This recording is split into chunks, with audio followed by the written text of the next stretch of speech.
everyone, and welcome back for another Kipco British Champion Series preview. We are already well underway in the 2016 series as we build up to another enthralling climax on British Champions Day. Now, once again, I'm joined by my good friend, Chris Dixon, and we're going to preview the next leg of the series, the Investec Derby Festival from Epsom. So here's what's coming up on today's show.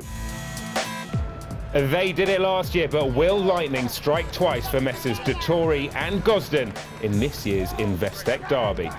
Sir Michael Stoute has already won the Investec Derby 5 times in his illustrious career. He has some more live ammunition to fire this time around. Minding looked invincible at Newmarket, but has since been beaten over in Ireland. Can she get back to winning ways in the Investec Oaks?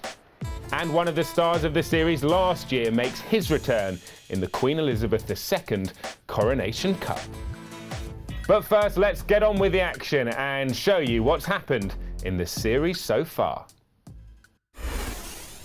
Kipco 2000 Guineas field loaded away, 13 of them facing the starter, and they're off and racing in the first classic of the season. Out in front is Galileo Gold in the Guineas, Massarted 2 lengths in Galileo Gold's wake and pushed out towards the line. Frankie Dettori won the Guineas and a first classic for Hyuga Palmer. It's Minding, she took this by the scruff of the neck, and Aidan O'Brien looks like having a 1-2, maybe 3.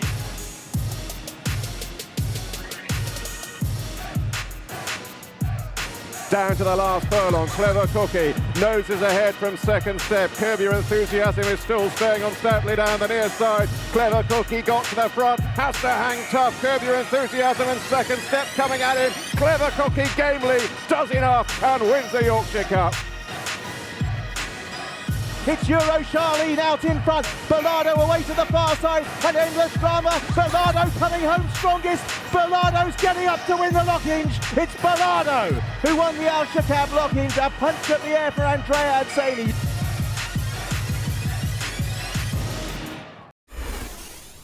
So I'm sure you'll agree, some really standout performances already in the Kipco British Champion Series. Let's get Chris Dixon's thoughts on what we've seen so far. What have you made of the start of the year? Well, it was a brilliant start for Hugo Palmer. In the very first programme, we highlighted that he might be a trainer to follow during the course of the British Champion Series, and straight away fired in his first classic. Can't say that either of us particularly fancied Galileo Gold to do that, and he has been beaten since. It maybe wasn't a vintage Guineas, but fair play to Palmer and his team for getting one ready to do the job there. The favourite for the big race was very disappointing, but his stablemate Minding, well, she certainly delivered. And I think in terms of standout performances in the series so far, it's Minding that sets the standard, really, because she was brilliant in the Guineas at Newmarket. As you've already mentioned, already been beaten since over in Ireland, but not by far, and she maybe had a bit of an excuse that day. Yeah, we'll touch on her claims in the Oaks in a few moments' time, but I just want to pick out another couple of winners.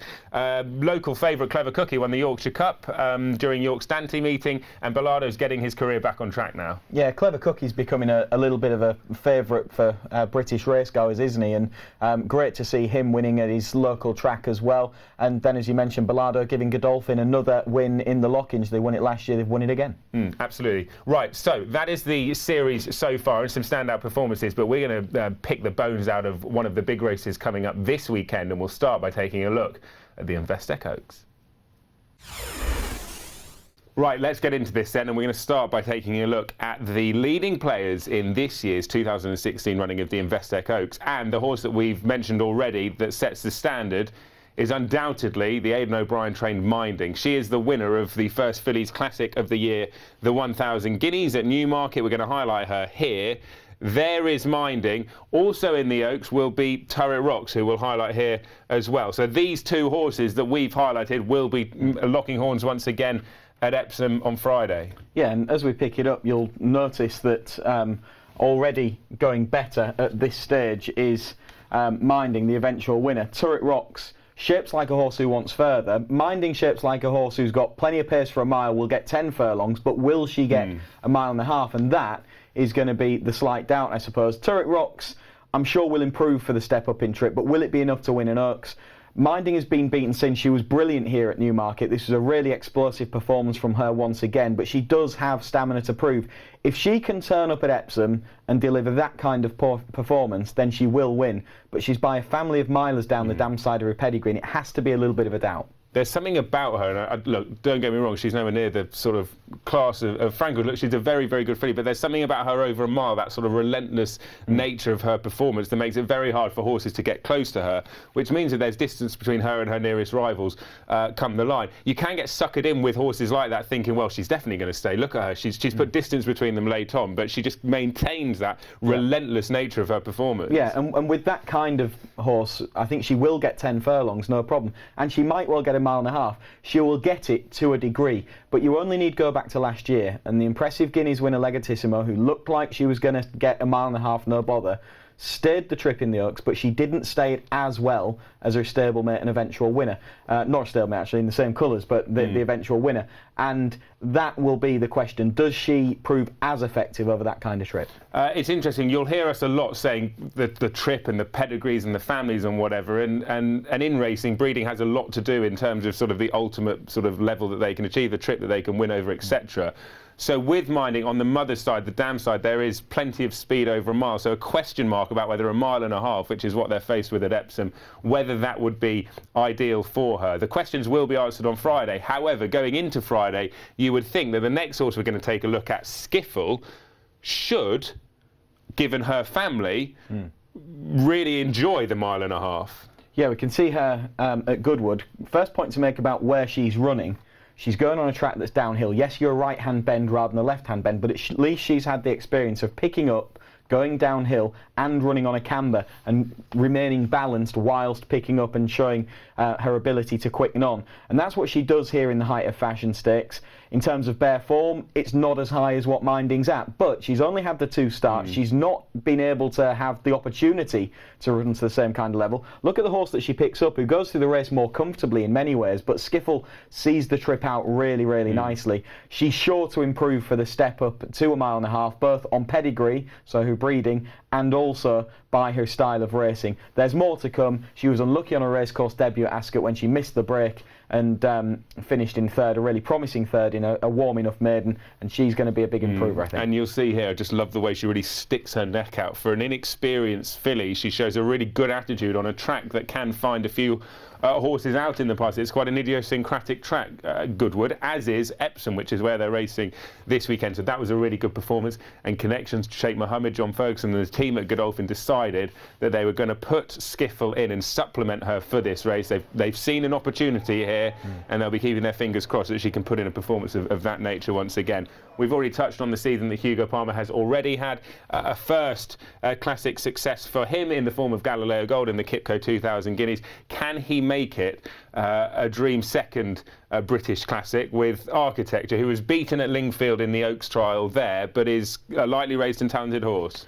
She is. I've got a slight stamina doubt against her. The race at Lingfield when she was narrowly beaten into second spot, that was a real crawl and sprint kind of race, and I do just worry that a testing mile and a half at Epsom, there'll be no quarter given in the Oaks, and that might just catch her out a little bit. She's definitely talented, but I would have a slight concern about her ability to stay the trip. That's a winner in maiden at Nottingham, and that race worked out well, but obviously much more required now. At the end of the programme, we're going to ask you for your selections for the big races. I think, judging from your comments, you're pretty keen on the chances of Skiffle, given the mile and a half, given her overall profile. Is that fair? Yeah, Skiffle and Even Song were the two that I was deciding between. I've just got a slight stamina doubt about Minding. It was a toss-up between the two. I've gone for Skiffle. I like that experience of a downhill track. I agree with you. One man who will be disagreeing with you, I'm sure, or hoping that you're wrong, is Hyuga Palmer. We just saw his horse there, Architecture, in action. She has since been beaten in the Lingfield Oaks trial, but she's lightly raced and she's an improving filly. Let's find out now what her trainer makes of her chance on Friday. How pleased were you with what you saw from Architecture at Breakfast with the Stars? Very pleased, not remotely surprised, but very pleased. She was so well balanced and so clever with changing her legs as she came down Tattenham Hill and into the straight. And what Frankie particularly liked is when he sent her clear of her lead, she didn't waver off a straight line at all. She just lowered her head and lowered into the track, which we've often seen horses lug in towards the rail at Epsom, and she ploughed a very good central course up the middle of the track where the discs were. So that bodes well for if she can get herself into a position with a chance in the Oaks, that she's at least going to be balanced enough to take what chance she can get. And a pleasantly surprised jockey here. Yeah, I think he'd never sat on her, and he looked at her form. She was a maiden winner, and she'd been beaten in her trial. But she's a rapidly improving filly. Whether she's improved enough to win or place in the Oaks, we'll find out a week tomorrow. But she's a rapidly improving filly in what looks like a very open race. Time now to take a look at some of the older horses that will light up Epsom this weekend. It is, of course, the Coronation Cup, and quite a good field assembled for the 2016 running of this race.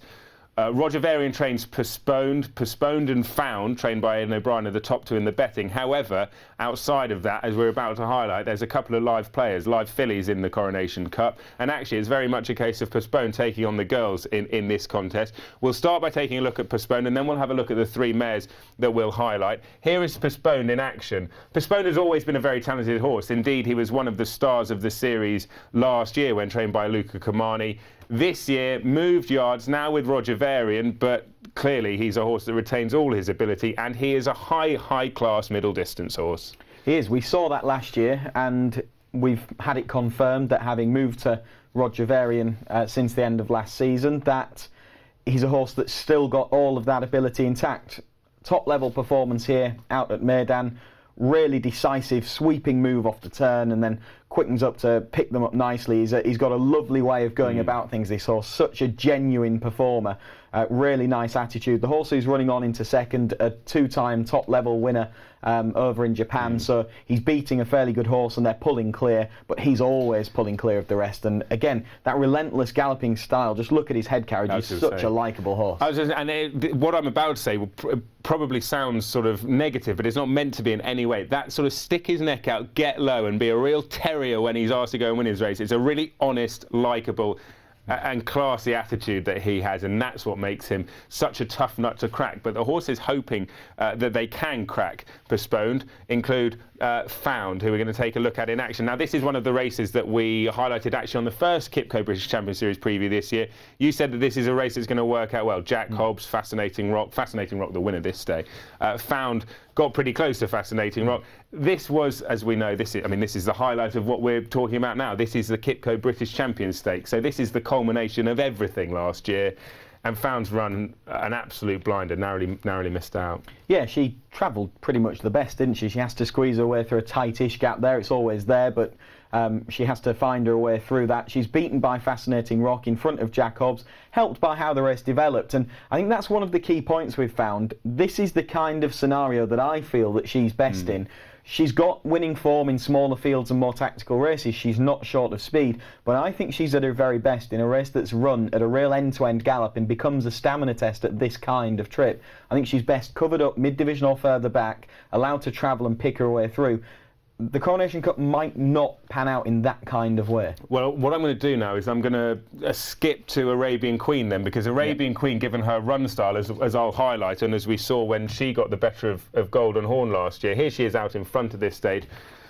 Just get the housekeeping out of the way. Arabian Queen's best performance last year came over 1.25 miles in the Juddmonte International when she did indeed beat Golden Horn. This was her comeback run, and it was over a trip slightly shorter than ideal. For her to run to this level, comeback run over an inadequate trip against a supremely talented filly in Usherette, I think suggests that there's a really big race in Arabian Queen this year, and also from a tactical point of view, she's the tortoise, if you like, and the others are going to be the hare in the contest on Saturday. She's got a big chance, I think. Yeah, she's proven on the track. She won over an extended mile at Epsom last year on the Derby Festival. So that definitely in her favour. I would take a slightly different view to you on that performance, in that I thought she was comfortably seen off by Usherette, who I agree is a really exciting high-class prospect, but I think she had the run of the race out in front on that occasion, a little bit like when she won the Juddmonte International at York last year. Now, there's a chance she gets the same thing once again, but I've got a doubt about her stamina for 1.5 miles. The couple of times that she tried it last year, she didn't run to her best. She didn't appear to get home, so I think that she might just be found wanting for stamina. So sum it up for us then. Postponed the one to beat, or are you leaning towards Found or one of the others? Definitely. I think Postponed has got most things in his favour, and I also think that he's the best horse of them all. OK, thank you, Chris. I'm with Arabian Queen. We disagree in the analysis. Perhaps we'll agree on the Derby winner, which is the race we're going to take a look at next. Time now to focus on the race that was first run in 1780 and has so much history and prestige attached to it. It is, of course, the Epsom Derby. The Investec Derby of 2016 is a wide open race. And Chris, just quickly, before we get into the form, this is anyone's this year, isn't it? Yeah, good knowledge, remembering that it was first run in 1780. You, Chris. Appreciate that. We all know that. Thank you. And a great race. We can't remember quite all of them, but certainly recent ones have thrown up some fantastic races, and hopefully it's the same again. I think this year we go into the Derby without a real standout contender. Last year, Golden Horn was the real standout, and it was, will he stay? If he does, then he should win. A little bit like Minding in the Oaks that we've already discussed. I think this year's Derby, it's more about taking your pick of which horse you think has got the most more to come, because in terms of form, we don't have an absolute standout performer. The one race I think that of all the trials that people look for as arguably and sort of traditionally the best trial is the Dante. It's thrown up the winners, the likes of Motivator, Authorised, etc. in recent years. Golden Horn, of course, who won it last year, and in this year's Dante, it was won by the John Gosden trained Wings of Desire, and I highlight because at the moment Wings of Desire is hidden. Maroon Cap, Frankie Dettori on board. You'll see that later as he sweeps into the straight. And then I want to highlight the Aidan O'Brien trained Deauville in the colours of Jim and Fittry, who runs a really good race in defeat. So these are the two key horses to focus on out of this year's Dante. John Gosden, the trainer of Wings of Desire, said afterwards that we didn't have him in the Derby. We didn't really do much with him until very late on in his career. He's a freak, the sort of progress he's made in such a short space of time, and this was highlighted by a win in the Dante at such an early stage in terms of his racing career. Deauville sets a decent standard. Wings of Desire did it in really good fashion. I do think that this is a good trial from both of them, in fairness. It is. Look at Wings of Desire and the way that he goes through his race. At this stage. Dettori's always at him, winding him up, and he steadily builds that momentum down the outside. Deauville does it closer to the pace, which was a good, solid gallop, and this is the most reliable trial, I suppose, on account of that, because it gives us a clearer representation of the merits of the horses. Deauville travelled better, went to the front, but he gets picked off by a horse who is steadily winding his way up, and at the line, I suppose you could argue that Wings of Desire is well on top of him. I don't think there's much between those two horses.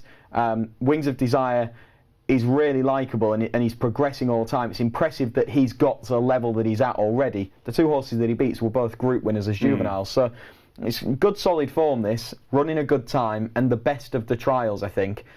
Wings of Desire, I suppose, how will he adapt to the scenario that Epsom throws at him, being able to wind up like that? Will he lose his spot a little bit coming down Tattenham Corner? That kind of scenario could be a slight concern for him, but if he gets a nice clear run round the outside of the field in the straight, then he could do the same sort of thing again, or they might decide to go for a positive ride and make use of what is clearly a strong suit of his, and that is stamina, because he found bundles for pressure there. I thought both horses, Ollie, looked to me like they would be suited and improved by a step up to 1.5 miles. The owner of Wings of Desire, Lady Bamford, won the Oaks a few years ago with Sariska, and she goes to the Derby with a live contender. Coolmore always go to the Derby with a live contender, and this year they've got 3 or 4 in truth. US Army Ranger for pretty much all of the winter was talked about as, I say all of the winter, from say February onwards, was talked about as their Derby candidate. This is US Army Ranger, let's highlight him. Now for many this was an unsatisfactory trial. Perhaps it was because they weren't as blown away by US Army Ranger as they expected to be. Perhaps it was the nature of what happened in the final 2 furlongs, because Port Douglas and Shamey Heffernan was out in front. They gave US Army Rangers something to think about, and ultimately a lot of people thought that Port Douglas was an unlucky loser in many ways. They've pulled a long way clear of a horse who's gone out and run a pretty decent race since in Ormito of Andrew Balding. So Aidan O'Brien was quick to say, look, we've pulled a long way clear, the horses in behind aren't useless, and give US Army Ranger his dues here. Give him credit for this performance. Where do you sit on this effort? I quite like him. I think in terms of his price in the betting, it is largely based around, well, to a large degree inflated by his reputation, or shortened by his reputation, which, as you say, has been there for quite some time now. Even before he made his debut, there was money for him in the Derby markets. He's been impressive on his racecourse debut, and he's built on that with a perfectly good display. He was getting weight from the horse that he beat and probably came in for a sterner ride and under more pressure late on. But I'm sure that he's a horse that he's going to improve again. His pedigree has got stamina all over it, really, so he will get further than the Derby trip in the end. And if it turns into a test of stamina, then it won't be a problem for him. And that might not be a bad thing. In a big field Derby that we're going to get, stamina is, as it always does really in the Derby, is going to count for plenty. What about Cloth of Stars? This is French form we're taking a look at. Andre Favre doesn't send them over lightly, and of course he's won the Derby in the past, but Cloth of Stars was, I thought, in terms of the manner of the victory, to the eye, and you'll see what I mean in a moment's time, just the way he was asked to go and quicken and put the race to bed. I thought he did this in the style of a horse who's a real live contender in the Derby this year. Yeah, he's picked up well and made up quite a bit of ground on the horses that he's picking up. He's now 2 from 2 this season, Ollie. And it's the injection of speed here that I'm really impressed by, where he just puts the race to bed quite emphatically. Yeah, he does. And the horses that he's getting the better of had some decent form. Robin of Navan, who finished in second spot, had beaten him on a couple of occasions last year, and I think that is maybe a sign that Cloth of Stars has really progressed from 2 to 3, something that, looking at his pedigree, was always quite likely. Interesting that they've brought him over from France. He's definitely a contender for the Derby. You were telling me actually a link up with the horse we're going to take a look at now, Ulysses. They're related in a way. There's connections in the bloodlines. Yeah, closely related. The dam of Cloth of Stars was unraced. Ulysses' dam wasn't. She raced in these colours and won a classic at Epsom. Light Shift, the horse in question, the mother of this horse, Ulysses, who's coming from relatively humble beginnings in terms of the form we've taken a look at. This a maiden, the other's key Derby trial. So this horse taking a big step up in class from near enough the bottom level to the top level in one roll of the dice. But you can see why they're doing it, because he's put streets between him and his nearest rivals. Obviously it's a step up in class, but he deserves his chance. Yeah, definitely deserves his chance. And Sir Michael Stoute, unusually I think for him, seems quite bullish about Ulysses' chances. The pedigree is there, and that is one of his biggest recommendations. Before that impressive win, he had been beaten twice in maidens. He's clearly getting his act together now. That was different ground to what he'll face at the weekend, you would imagine. It was also a much lesser race, and he had the run of it to a degree, but you can't help but be impressed by the way that he stretched clear. He doesn't miss a trick, Chris Dixon. Neither does Sir Michael Stoute, and he'll be hoping not to miss a trick with Ulysses this year. Looking at your number one charge, if you like, in the Derby, Ulysses, there's been a lot of talk about him recently, certainly in the last week or so, around the Breakfast with the Stars time, of him really coming to the fore in the market now in what looks an open Derby. Is that fair? Do you think there's a lot more to come from Ulysses? Well, I hope there is, but he's got it to prove. He hasn't gone the orthodox Derby route because of circumstances. He had a hold-up in January, and he had to have 6 weeks on the easy. And when I sent him to Leicester, I felt we had to get him moving to accelerate progress. And I thought he would be good enough to win, but he came across a pretty smart colt, the one that beat him. And then he really improved between Leicester and Newbury. He went there in very good shape and showed a good turn of foot. But he beat on-raced horses and maidens. So he hasn't got the credentials that some of the others do. But I do have a lot of faith in him. He's got an Epsom pedigree. He's a really well-balanced athlete. And I think he will handle Epsom well.